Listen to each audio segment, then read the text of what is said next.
टाळ मृदुंग गजरी विठू नामाचा रे थोर, सेवेचा हा वसा महाजन परिवाराचा थोर. भक्तीचा महाकुंभ, नायगावात वारकऱ्यांचा जल्लोष, तर महाजन परिवाराकडून अन्नदानाचा अखंड यज्ञ.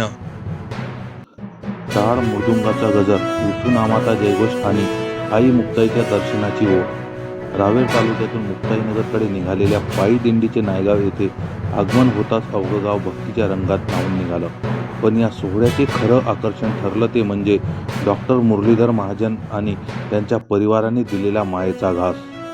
गेल्या अनेक वर्षापासून ही अखंड परंपरा महाजन परिवार तितक्याच निष्ठेने जपतोय.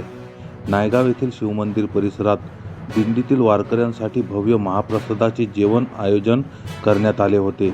वारकरी हीच पांडुरंगाचे रूप, ही भावना मनात ठेवून डॉक्टर महाजन यांनी केलेल्या या सेवेचे वारकरी संप्रदायाकडून तोंड भरून कौतुक होत आहे. हा कार्यक्रम यशस्वी करण्यासाठी युवा गुर्जर मंडळाने कंबर कसली होती.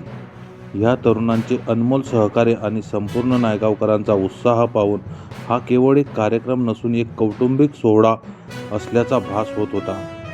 डॉक्टर महाजन आणि त्यांच्या परिवाराने दिलेली ही शिदोरी आम्हाला पुढील प्रवासासाठी नवी ऊर्जा देऊन गेली, अशी भावना तृप्त झालेल्या वारकऱ्यांनी व्यक्त केली.